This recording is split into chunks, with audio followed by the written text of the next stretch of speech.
know, we can imagine or guess at the physical demands, but I'm trying to get to grips on what was the mental state you had to go through to conquer and achieve this magnificent achievement.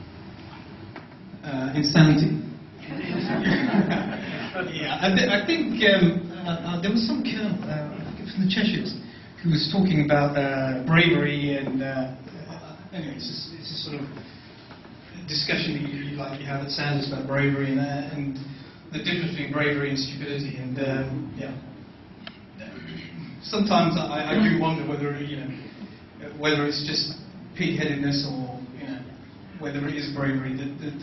To continue doing some of the stuff that I was doing, every single day it was torture, and it was torture to the extent where every single second there was something hurting enough for me to normally have said, you know what, that hurts, I'm going to stop, and to continue going every step.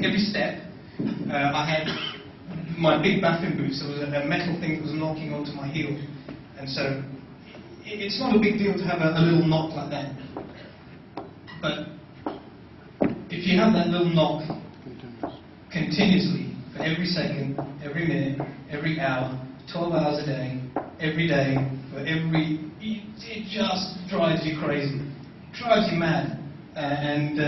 Yeah, so some form of insanity to keep going. I imagine that the scenery looks pretty constant. It's sky and snow. So not a lot of distractions in the scenery. But I was wondering what was occupying your mind, because you're not looking at the different horizons and so forth. Yeah, it must be, with the trouble with the monotony, is there something that keeps you focused, apart from pain?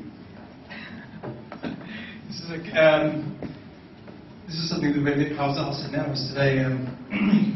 It was mundane and boring and painful every single day for about the first 8 days, and then we learned how to cope with the pain by taking loads of painkillers, overdosing on Nurofen, and so after about 12 days, something like 12 days, JB said to me, you know what? I just can't cope with the boredom. It's just so boring, 12 hours a day. We're learning how to cope with the cold. We're just managing to limit the pain, manage the pain. So we complained about the monotony and the boredom. Then we had 3 polar bear attacks. We fell through the ice twice. We were like, you know what? I want boredom again. Yeah, sure. How many months of training and physical, what sort of level of fitness did you have to reach to be able to?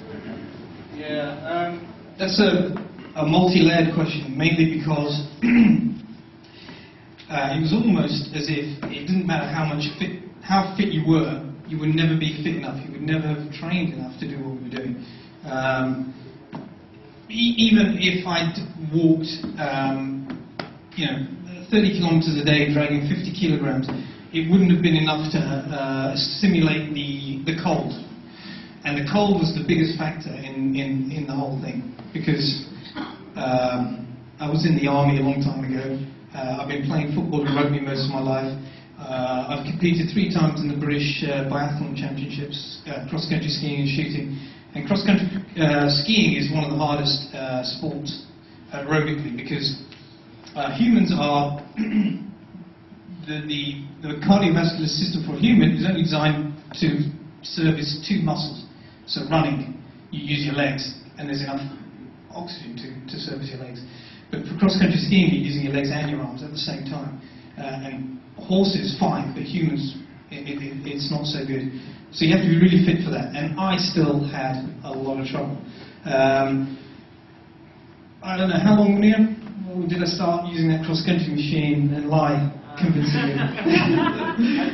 Really? That's good. Yeah, about that many months. Yeah, I was training hard for at least... I'm going to lie and say 3 months. God! But that's exaggerating. Yeah, he's my little brother and I don't like him. I wanted to ask you, what was worse for you? I mean, out of all the factors that were sort of coming at you, the white light, the terrain, the cold, the wind. What if you could sort of magically make one disappear? Would it be the cold or wind? the wind? 100% wind. The clothing that we wore was, I mean, maybe you can't see it, but maybe you can touch it later. This Pertex outer, it's windproof, it's waterproof. And the clothing that we wore inside was enough to keep you warm. As long as you were generating heat by exercising, it was enough to keep you warm. But the wind, even with this Pertex outer, the wind was just awful. There's actually a photo at some stage of me, and it looks like I'm an astronaut, and I've got everything covered in, I've got the fur trim and everything, and there's this thin, between my goggles and the hood, there's a thin line of skin that you can see, and not knowing, I created a massive migraine just from that little bit of exposed skin, and not knowing, not realizing that I had exposed skin.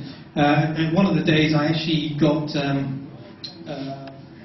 I'd exposed my earlobe, and what happened, it got so cold, it got numb, hadn't realized, and it was only about an hour, just walking from our campsite to the hotel, and big blister on my ear. And it was mainly the wind, especially walking into the wind. In fact, this is it. There you go. If you all look at the screen right now, you can see just above the goggles there's a line of my scalp showing. Yeah. So, anyway. Yeah. Sorry, did I finish that? Did I answer that? Yeah, wind.